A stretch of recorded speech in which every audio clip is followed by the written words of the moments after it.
जय हिंद एवरीवन, कैसे हो आप सभी। आई होप सभी बढ़िया बेहतर डेफिनेटली अच्छे हो गए हैं। सीधा वीडियो के टॉपिक पे बैक आते हैं, मीन्स स्टार्ट करते हैं अपना वीडियो। कोई डाउट क्वेरी या कुछ भी आ रहा हो इंडियन नेवी रिक्रूटमेंट से रिलेटेड, अभी जो navy SSR medical assistant, Indian navy SSR का रिक्रूटमेंट या फिर Indian navy MR matric recruitment का जो नोटिफिकेशन आया, किसी भी टाइप का कोई भी डाउट हो तो आप मुझे कमेंट सेक्शन पे आस्क कर सकते हो। इस वीडियो पे मैं 3 से 4 डाउट जो कैंडिडेट के कॉमन से हैं वो यहाँ पे क्लियर करने वाला हूँ। और अगर आपका फिर भी कुछ बच रहा हो तो कॉमेंट सेक्शन पर जरूर आस्क करिएगा। ठीक है, चलो स्टार्ट करते हैं। सबसे पहला अपना डाउट कौन सा है, जो कैंडिडेट 12th वाले हैं वो क्या इस फॉर्म को फिल कर सकते हैं। जिन्होंने इस बार 12th को फॉर्म का मतलब 12th एग्जाम क्लियर किया है, क्या वो फॉर्म फिल कर सकते हैं। तो basically UP board, Rajasthan board और बिहार बोर्ड का मुझे पता है। इन कैंडिडेट का रिसेंट में एग्जाम कंप्लीट हुआ, आई थिंक रिजल्ट भी कुछ स्टेट का आ गया होगा। तो ये कैंडिडेट फॉर्म तो फिल कर सकते हैं। यहाँ पे नेवी ने सिंपल सा बता रखा है, मैंने यहाँ पे ये भी बता रखा है कि अगर वो एज क्राइटेरिया वगैरह मैच कर रहे हैं तो फॉर्म फिल कर सकते हैं। ठीक है, देखो यहाँ पे नोट पे लिखा हुआ है। उसके साथ ही साथ बट जब आपका स्टेज 2 एग्जाम होगा देन आपको वो डॉक्यूमेंट्स जो होंगे, आपका जो मार्कशीट होगा वो आपको वहाँ पे लेकर के जाना होगा। ठीक है, तो वो सारे कैंडिडेट जिनका डेट ऑफ बर्थ इन तीनों में से कभी भी आता है 1 सितंबर 2004 से लेकर के 31 दिसंबर 2008 के बीच का अगर आपका डेट ऑफ बर्थ है, आप इस फॉर्म को फिल कर सकते हैं। फर्स्ट नंबर डाउट था, अगर आपका इनके बीच में एज है आप फॉर्म को फिल कर सकते हैं। दूसरा डाउट जो है डेट ऑफ बर्थ को लेके है। बहुत सारे कैंडिडेट इस चीज़ को समझ ही नहीं पाएंगे। मैं इसके बारे पे बहुत अच्छे से चीज़ें आपको समझाने वाला हूँ, क्लियर करने वाला हूँ। चलो ये चीज़ हो गई यहाँ पे।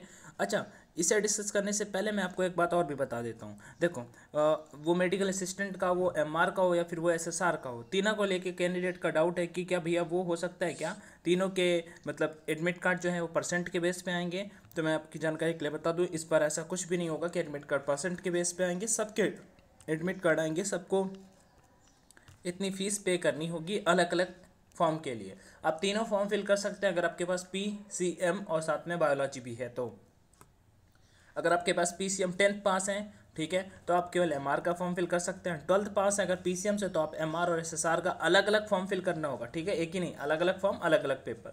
और आपने पीसीएम के साथ में बायोलॉजी भी अलग से कर रखा है तो कहीं ना कहीं आप तीनों फॉर्म भी फिल कर सकते हैं। ठीक है, चलो आगे अगर बात कर लेते हैं एडमिट कार्ड को लेकर के। एडमिट कार्ड का क्या डाउट है कि क्या परसेंट के बेस पे आएंगे, तो बिल्कुल गलत बात है। यहाँ पे नेवी ने लिख रखा है, ये देखो यहाँ पे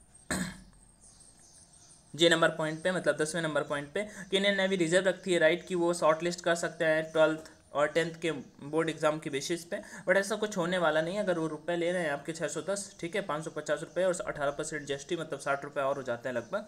तो अगर इतने रुपए वो लोग ले रहे हैं तो फिर आपका पेपर जरूर कंडक्ट करवाएंगे।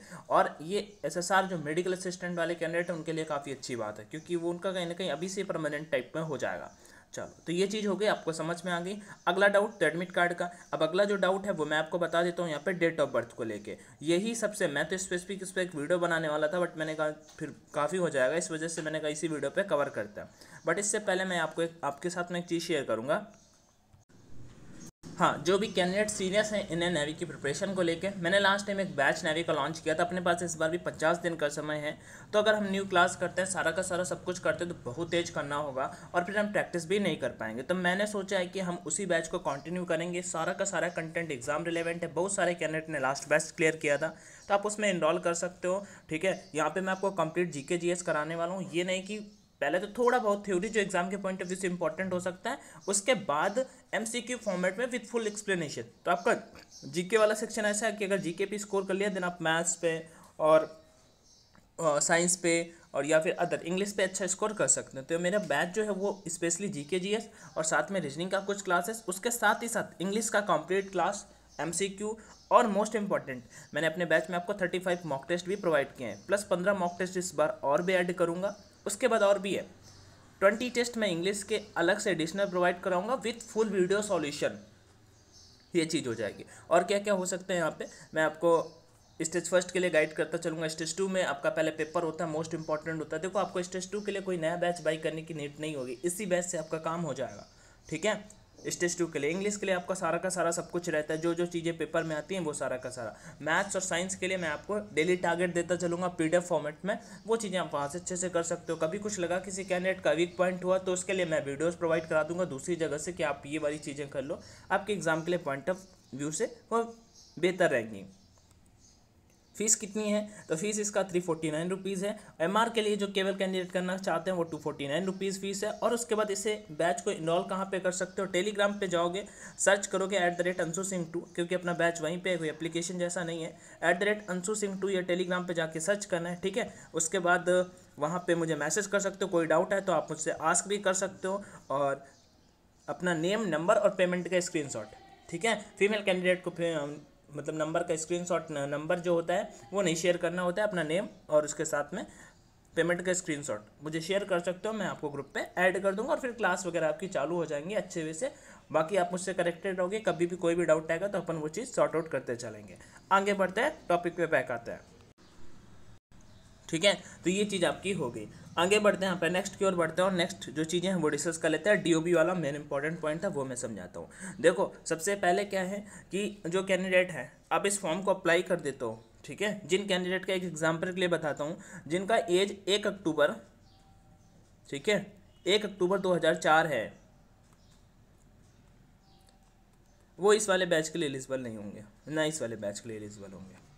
आपने पेपर क्लियर कर लिया और आप स्टेज फर्स्ट में कुछ मार्क्स से आपका रह जाता है सिलेक्शन, ठीक है, आपका कुछ मार्क्स से सिलेक्शन रह जाता है और आप 1-2 नंबर से, तो आप सोचेंगे कि अगले बैच में आपको बुलाया जाएगा, आपको नहीं बुलाया जाएगा, क्योंकि आपका जो डेट ऑफ बर्थ है वो ओवर हो जाएगा।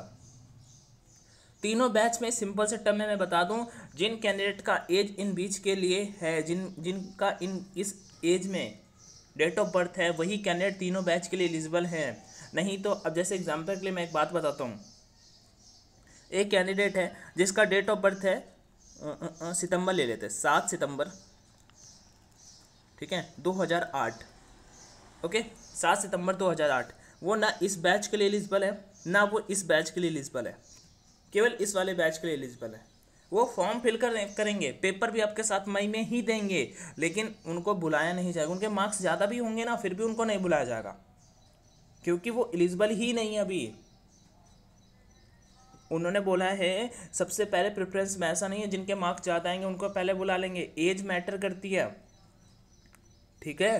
तो ये चीज़ आप सभी को याद रखना है। आप में से जिन भी कैंडिडेट का यहाँ पे पेपर निकल गया, ठीक है, जिन भी कैंडिडेट का यहाँ पे पेपर निकल गया, तो आप ये मत सोचना कुछ मार्क्स 1-2 नंबर से रह गया। जिनका 1-2 नंबर से यहाँ पे रह जाएगा और उनका DOB ओवर हो रहा होगा, या फिर मतलब मान लो सितंबर होगा, अक्टूबर होगा, मतलब इस डेट से पहले उनका अगर 1 जनवरी भी डेट ऑफ बर्थ होगा, मैं कहता हूँ 30 जनवरी 2005 भी उनका डेट ऑफ बर्थ होगा, और उनका 1 मार्क्स से पहले वाले बैच में नहीं हुआ ज्वाइनिंग, तो उनका नेक्स्ट बैच में ज्वाइनिंग नहीं होगा। आप समझ रहे होंगे आई थिंक मैं क्या समझाने की कोशिश कर रहा हूँ। आपका डेट ऑफ बर्थ ऐसा होना चाहिए जो, अगर आप इस वाले बैच के लिए मतलब एलिजिबल हो, अब जैसे कि एक एग्जाम्पल के लिए मैं आपको बताता हूँ, आपका डेट ऑफ बर्थ जैसे है 2006, ठीक है, कोई भी मंथ मान लो, ठीक है, जनवरी 2006, आप इस वाले बैच में भी एलिजिबल हो, आप इस वाले बैच के लिए भी एलिजिबल हो, आप इस वाले बैच के लिए भी एलिजिबल हो। समझ गए भाई मेरे। आपका डेट ऑफ बर्थ है 15 अगस्त 2008, आप इस वाले बैच के लिए एलिजिबल नहीं हो, आप इस वाले बैच के लिए एलिजिबल नहीं हो, आप केवल इस वाले बैच के लिए एलिजिबल हो, और आपको पेपर देने को मिलेगा और आपको बुलाया नहीं जाएगा, आपको बुलाया जाएगा इसी बैच में आपके मार्क्स जब ज़्यादा होंगे। ऐसा मत सोचना जिन कैंडिडेट के, भाई सिंपल सी बात है यार, उन कैंडिडेट को थोड़ी बुला लेंगे जिनका एज ही नहीं हुआ है 17 साल, या फिर जिनका एज 21 साल से ज़्यादा हो गया है, उनको भी नहीं बुलाएंगे। सिंपल से नोटिफिकेशन पे लिखा होता है कि इनरोलमेंट से ज़्यादा वो लोग नहीं लेते हैं, ठीक है। 21 साल से जब इनरोलमेंट आता है तो 21 साल से ज़्यादा नहीं होना चाहिए। मुश्किल है, किसी ने आपको समझाया होगा, बट ये वाली चीज़ आपको समझ में आ जानी चाहिए तो ज़्यादा अच्छा है। जिनका बीच में एज है तीनों इनटेक का, आप मुझे बता सकते हैं कि आपका कितने इनटेक बचे हुए हैं, आपके कितने चांसेस हैं, मुझे कमेंट में ज़रूर शेयर करके बताना कि आपके कितने चांसेस बचे हुए हैं। एज क्राइटेरिया को समझना मोस्ट इंपॉर्टेंट है, नहीं समझे तो फिर बड़ी दिक्कत हो जाएगी, ठीक है ना। तो ये अग्निवीर का तीनों का एज का प्रोसेस है, नेवी का, ठीक।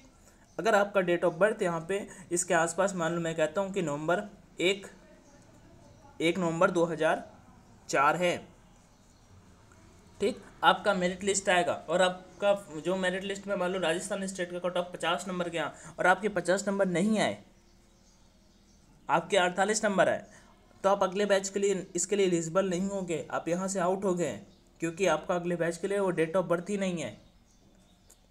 वो अगला बैच आपका जो है ना वो फरवरी पे ट्रेनिंग पे जाएगा, और इस वाले बैच में जहाँ पे आपका 2 नंबर से सिलेक्शन रुका वो सितंबर का बैच था, तब आप एलिजिबल थे, लेकिन इसके लिए आप एलिजिबल नहीं हो। आई होप चीज़ समझ में आ गई होगी, नहीं समझ में आई हो तो कमेंट में कमेंट करके बता देना, काफ़ी सारे कैंडिडेट को समझ में आ गया होगा। ठीक है, आप अपना डेट ऑफ बर्थ मुझे बता सकते हो, और एंड आपको कितने सारे चांस मिले हैं मुझे कमेंट में जरूर शेयर करना। Till there everyone take care, ध्यान रखो, स्वस्थ रहो, पढ़ते रहो, मस्त रहो, जय हिंद।